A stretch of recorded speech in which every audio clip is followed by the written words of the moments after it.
Hello and good evening. I'm Melisa Idris. Welcome to Consider This. This is the show where we want you to consider and then reconsider what you know of the news of the day. The Credit Counseling and Management Agency, more commonly known by its Malay acronym AKPK for Agensi Kaunseling dan Pengurusan Kredit, has recently reported that 65% of the total number of the agency's clients as of March were those aged between 28 and 30.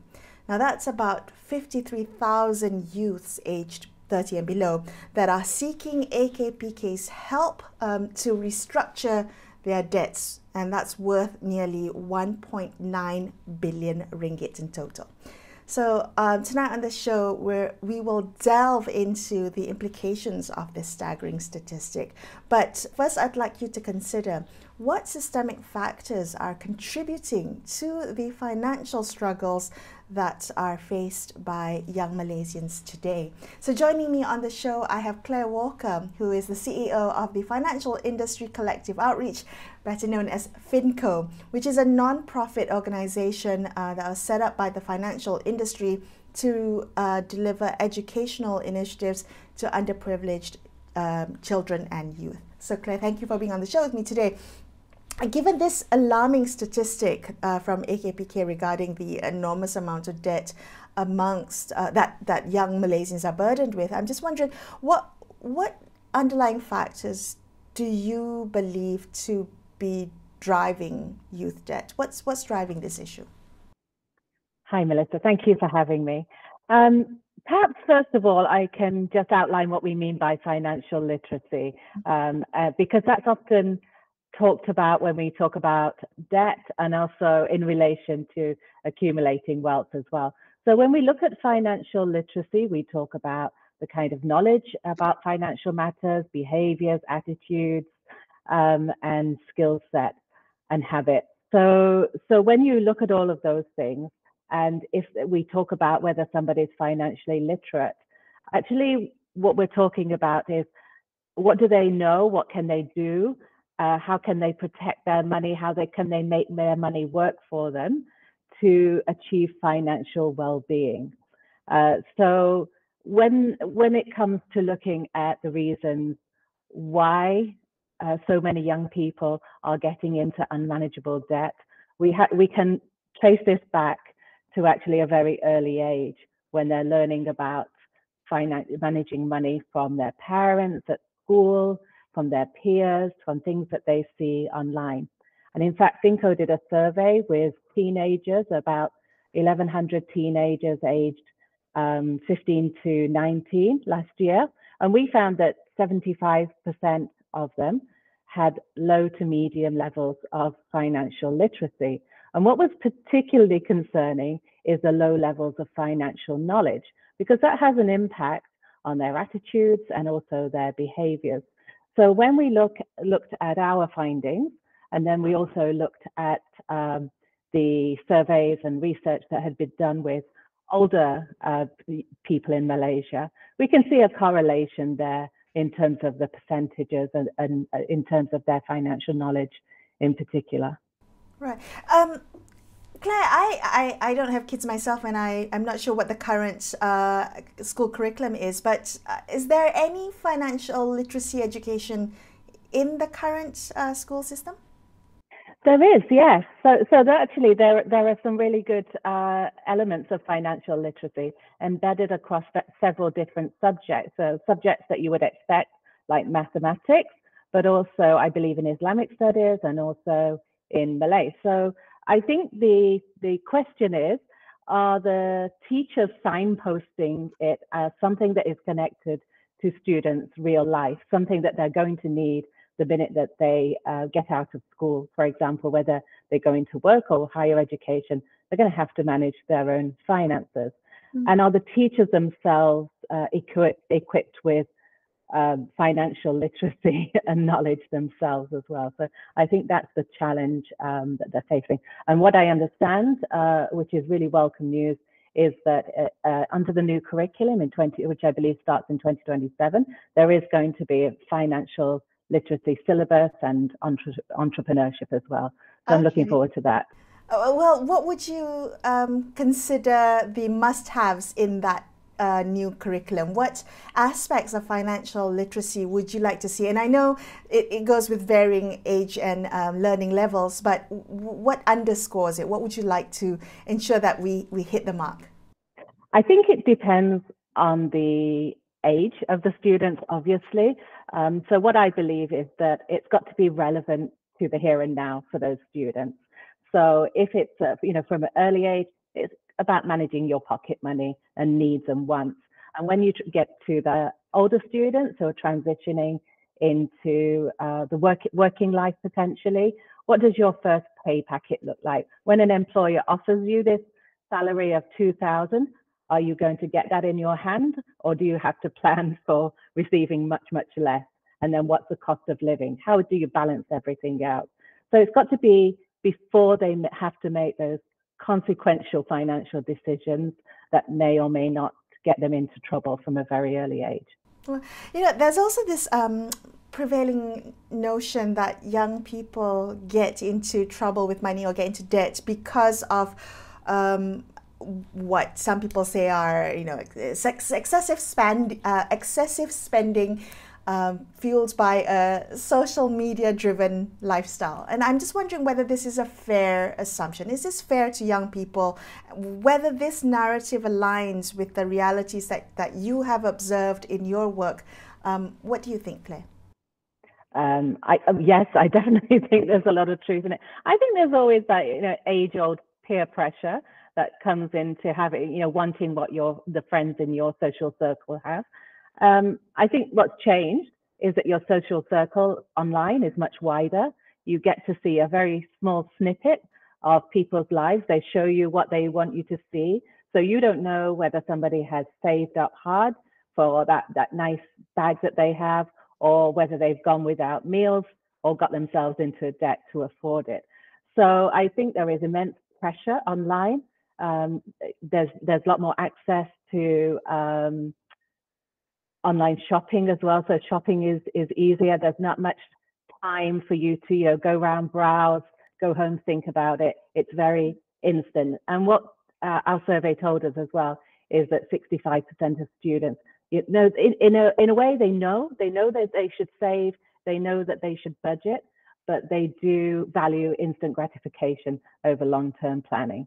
Not surprisingly. You mentioned a little earlier in one of your answers that children or young people tend to learn about how to manage money from their parents. So they look at what their parents and their families are doing, and then that becomes kind of their financial habits as well. Can I ask you how we can bring parents into this? How can parents be better equipped to impart kind of essential financial knowledge to their children and not just kind of leave it to schools? How can we ensure that there is that knowledge transfer, bearing in mind that there's also varying levels of financial literacy among adults as well?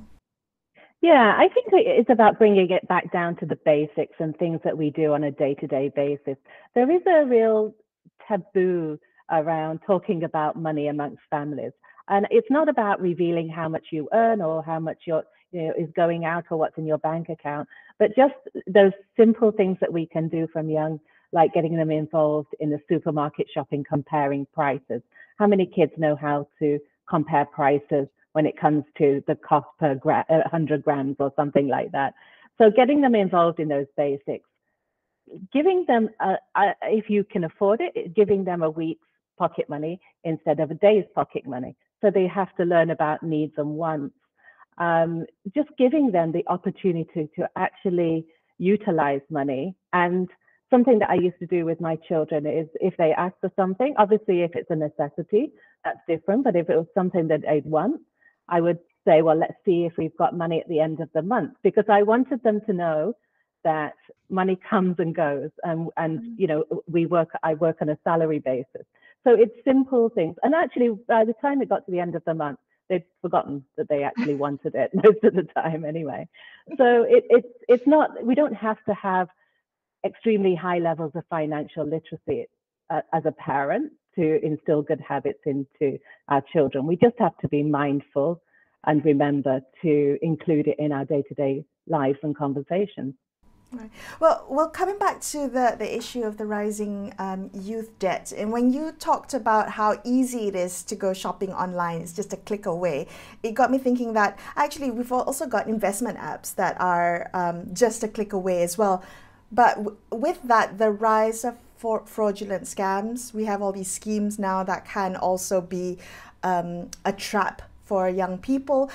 How do you think education and awareness can help in improving or in helping investors kind of distinguish between what's legitimate investments and what's scams? So to make that the difference between what is an opportunity and what is a risk.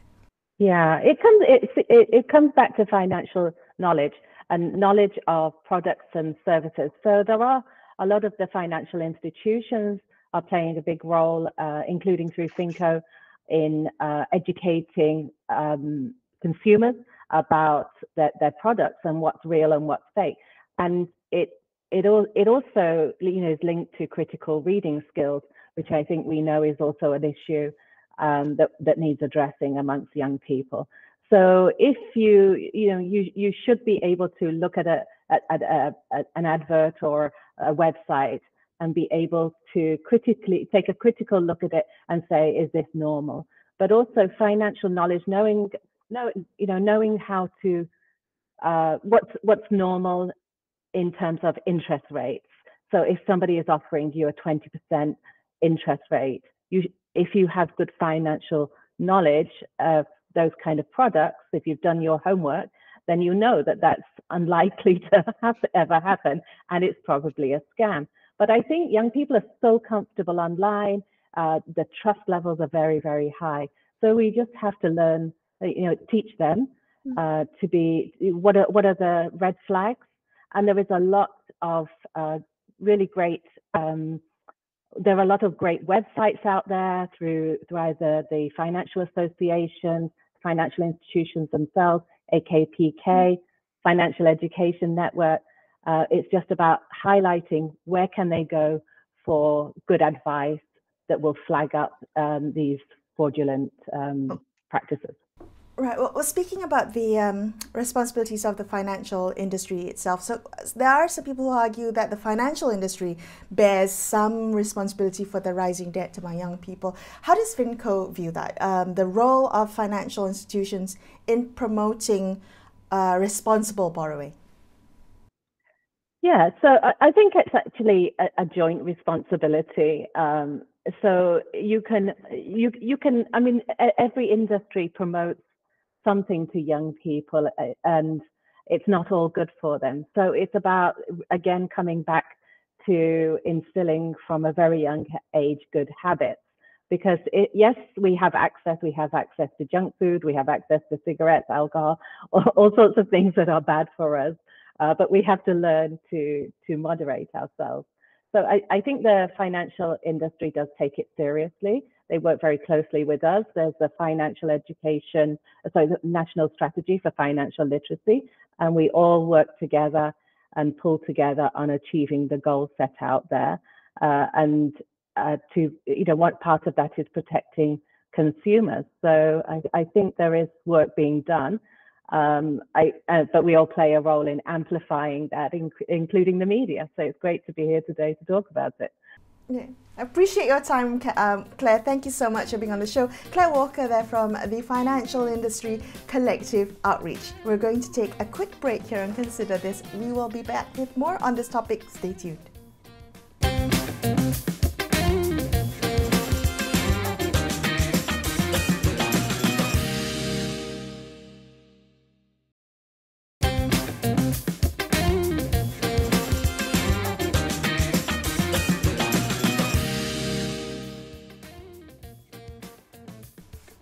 Hi, welcome back to Consider This. I'm Melisa Idris. Let's continue our discussion about the growing debt burden among young Malaysians. This as the Credit Counseling and Management Agency, AKPK, says that some 53,000 youth aged 30 and below are seeking its services to restructure their debts, worth nearly 1.9 billion ringgit in total. Joining me now is Nirmala Supramaniam from the head of Household Financial Education Department at Agensi Kaunseling and Pengurusan Kredit AKPK. Nirmala, thank you for being on the show with me today.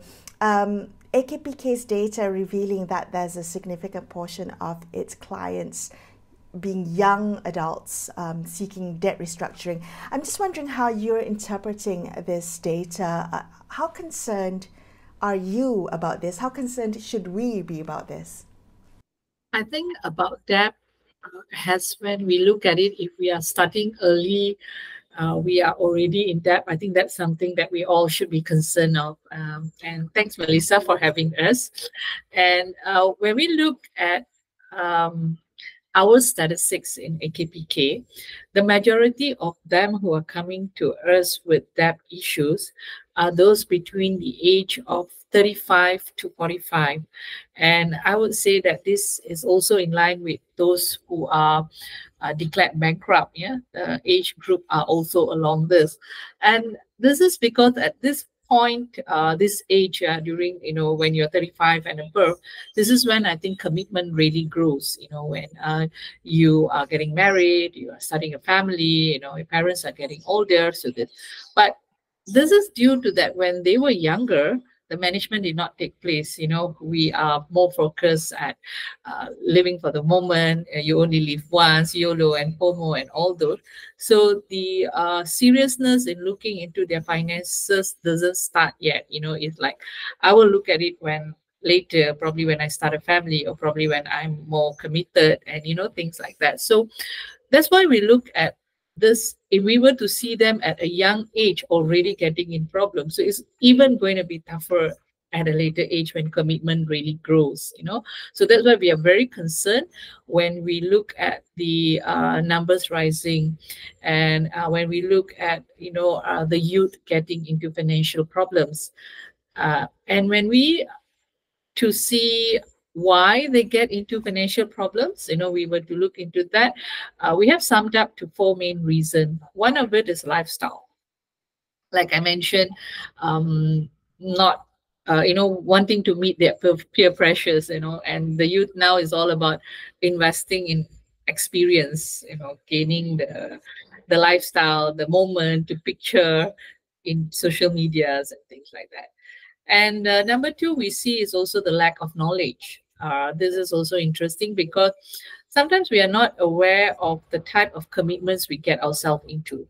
And we kind of like rely on what is offered to us than really what we can really afford. So there is a difference here. What is offered and what we can afford is 2 different things.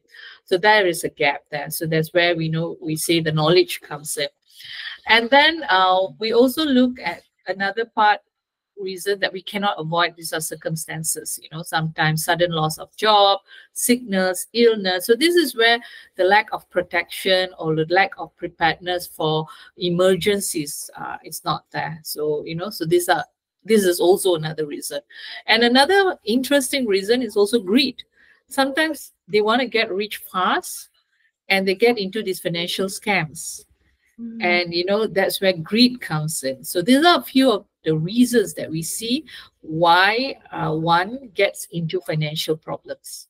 Can you elaborate on the different types of debt that are most concerning compared to the others when it comes to the financial health of young adults? Do the types of debt matter? And I'm thinking now of the ease of, like you said, these kind of investment apps and platforms, and the rise of the buy now, pay later schemes. How do you think about, how is AKPK thinking about the different types of debt that young people are getting themselves in? I think we are very concerned when the type of debts are more for unsecured and it's for a non-productive reason. So when you look at the reason to take debt, we have productive and non-productive. So when you talk about productive, those are debts that you take in order to increase your net worth, your value. Like, for example, you take a debt to buy a property, or you take a debt to invest in a business. So this is to generate more income. So these are we call good debts, productive debt. The debt that we worry about is the one that you take to cater your lifestyle. So like, you take in to go for a holiday, or even take in to get married, but this one, because after taking the debt, it adds on to your commitment, but there's no return to it. So this is something that we are worried and concerned of. So the rise of, like, for example, even BNPL, if you're okay, let's say this guy is doing business, he's probably doing some home business, and he needs to invest in a good laptop to increase his sales, or do more videos and things like that to increase his sales. So for that, he takes a BNPL to get a laptop, and that's to generate income. So that is something that we say, okay, fine, because you are doing this, you are going to increase your income. But if you took that BNPL to go for a holiday or to do facial, I heard lately, people do facials with BNPL. So those are the things that we are concerned of and we are worried of. Those are things that we say, okay, this is something that we should really be worried of, because you are adding on commitments for lifestyle. And that are loans that we are definitely, we would say that's something that we should avoid. Right. So I'm sure there are many who may be watching today who are concerned about the levels of debt they're in or their financial health. What advice would you offer to individuals within this demographic, the younger demographic, who are struggling with their debt repayment? Nirmala, what would you say to them? Admit it first. We have these 4 formulas. We call it 4A. Acknowledge there is a problem. Don't worry, you're not alone. No one is alone when it comes to financial problems. Acknowledge there is an issue. The moment you know you can't pay up a month installment that's already assigned, okay? So acknowledge there is an issue. And then look and analyze. The second A is analyze what you have, what you don't have. What's the size of debt you have? What are the income, expenses that you have? Analyze, and then act on it. So see where you can reduce, what you can reduce your expenses to pay up a little bit more, so that you can get things back on track. And if you can't do all this by yourself, we have the fourth A, which is AKPK, come to us. We will help to advise. We provide free advisory. So we will look into your financial budget, your cash flow, and we will advise you on things that you could probably do to make a change. Okay. Can I just very quickly ask you, there seems to be a lot of responsibility on the individual to be responsible for their own financial health. But what about the ecosystem? I mean, we're already starting from very low base of low wage base, right, for young people. And we all know the cost of living is increasing.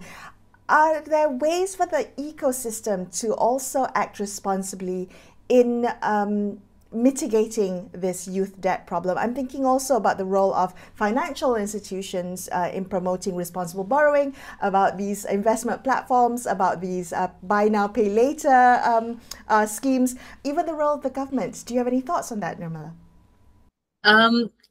It's a two-way thing, I would say. The consumer also needs to be very aware of what they can afford. And of course, like from us, we do feedback to the central bank on certain loans that that's the sign of danger, because we do see the clients who come to us and already facing these issues, right? So for example, many years ago, personal loans were offered for 20 years, and then now it's brought down to 10 years. So these are the kind of changes that are being made. And even for BNPL, there's a regulation process in place. It's going to be tabled in the parliament soon. So there will Bank Negara is looking very seriously into regulating this as well. So this is where it comes to the point that we also know that there is a role to be played by the industry as well. But very importantly, the consumer needs to take charge here, because a lot of things will be offered to us, right? As we go, sales is there. People need to do sales, right? So things are always going to be offered to us. So it's very important for consumers. Like if you're not sure, seek for the right information. My advice is always keep your social media also updated with financial pages, financial educator pages like AKPK, we have Bank Negara, we have FAN, we have PNB. There's so many players, right? So just like them and follow them in your pages so that it comes across to you, as when you're scrolling down and things. So there's always some reminders to us as well. So these are also important part that, both parties, there are also regulations coming in place, and also consumers also need to be aware. Right. Nirmala, thank you so much for being on the show with me today. Nirmala Supramaniam from AKPK, wrapping up this episode of Consider This. I'm Melisa Idris, signing off for the evening. Thank you so much for watching, and good night.